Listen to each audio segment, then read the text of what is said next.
നമസ്കാരം, ഞാൻ Vrinda Arun. Chemmanur international jewellers Kaumudi ഹെഡ്ലൈൻസിലേക്ക് സ്വാഗതം. Presented by NCDC. അക്കാദമി സമരം അവസാനിച്ചു. 29 ദിവസം നീണ്ട സമരങ്ങൾക്കും പ്രക്ഷോഭങ്ങൾക്കും പര്യവസാനം. വിദ്യാഭ്യാസ മന്ത്രിയുമായി നടത്തിയ ചർച്ചയെ തുടർന്ന് ലോ അക്കാദമി സമരം പിൻവലിച്ച വിദ്യാർത്ഥികൾ.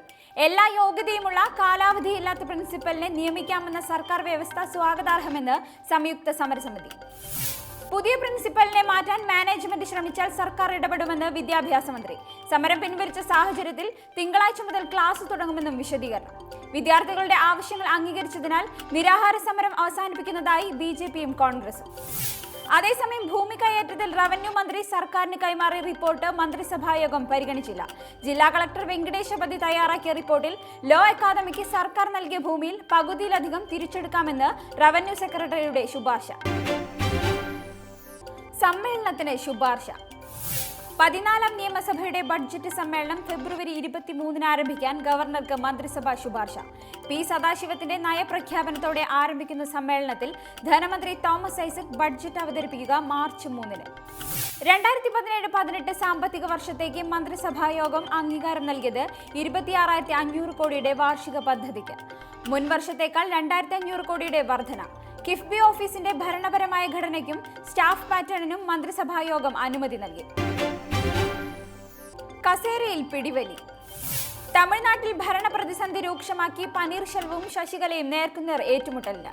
ജനങ്ങൾ ആവശ്യപ്പെട്ടാൽ രാജി പിൻവലിക്കുമെന്നും നിയമസഭയിൽ ഭൂരിപക്ഷം തെളിയിക്കുമെന്നും OPS. ജയലളിതയുടെ മരണത്തിൽ ദുരൂഹത നിലനിൽക്കുന്ന പശ്ചാത്തലത്തിൽ ജുഡീഷ്യൽ അന്വേഷണത്തിനും തീരുമാനം. ശശികലയെ DMK ജനറൽ സെക്രട്ടറി സ്ഥാനത്തു നിന്ന് നീക്കണം. ജയയുടെ മരുമകൾ ദീപ ഉൾപ്പെടെ പിന്തുണയ്ക്കുന്നവരുമായി സഹകരിക്കും. സഭയിൽ ഭൂരിപക്ഷം തെളിയിക്കാനും ശശികലയ്ക്ക് പനീർശെൽവത്തിന്റെ വെല്ലുവിളി. അതിനിടെ പ്രമേഹ ചികിത്സയ്ക്കായി ജയലളിതയ്ക്ക് നൽകിയത് തെറ്റായ മരുന്നെന്ന് മുൻ സ്പീക്കർ PH പാണ്ഡ്യൻ. രാവിലെ പാർട്ടി ആസ്ഥാനത്ത് ചേർന്ന MLA-മാരുടെ യോഗത്തിൽ ശശികലയ്ക്ക് 131 അംഗങ്ങൾ പിന്തുണ അറിയിച്ചെന്ന് അവകാശവാദം. DMK-യുമായി ചേർന്ന് പാർട്ടിയെ നശിപ്പിക്കാൻ പനീർശെൽവം ശ്രമിക്കുന്നു. നിർബന്ധിച്ച് രാജിവെപ്പിച്ചു എന്ന ആരോപണം അടിസ്ഥാനരഹിതമെന്നും ശശികല. കരുതലോടെ കരുനീക്കം. തമിഴ്നാട്ടിൽ രാഷ്ട്രീയ രംഗം കലങ്ങി മറിയുന്നതിനിടെ കരുതലോടെ നീങ്ങാൻ BJP തീരുമാനം. തൽക്കാലം പരസ്യമായി പക്ഷം പിടിക്കേണ്ടെന്ന് നേതൃത്വം. ശശികലയുടെ സത്യപ്രതിജ്ഞ പരമാവധി വൈകിച്ച് സാഹചര്യങ്ങൾ നിരീക്ഷിച്ച ശേഷം മാത്രം അനന്തര നടപടിക്ക് ഗവർണർ. അതേസമയം പനീർശെൽവത്തിനു പിന്നിൽ സ്റ്റാലിനും സംഘവും എന്ന ആരോപണം നിഷേധിച്ച് DMK. ഇപ്പോഴത്തേത് AIDMK-യുടെ ആഭ്യന്തര പ്രശ്നം. എന്നാൽ പാർട്ടി നേതൃത്വം BJP-യുമായി രഹസ്യ ചർച്ചയിലെന്ന് റിപ്പോർട്ട്. 234 അംഗ നിയമസഭയിൽ DMK-ക്ക് 135 സീറ്റും DMK-ക്ക് 89 സീറ്റും. ഇനി ഇന്നത്തെ സ്വർണ്ണവെള്ളി നിരക്കുകൾ.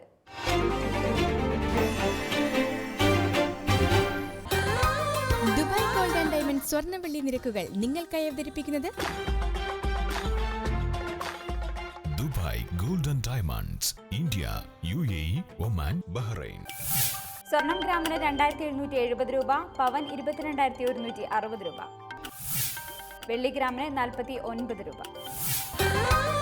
ദുബായ് ഗോൾഡ് ആൻഡ് ഡയമണ്ട് സ്വർണ്ണവെള്ളി നിരക്കുകൾ നിങ്ങൾക്കായി അവതരിപ്പിച്ചത്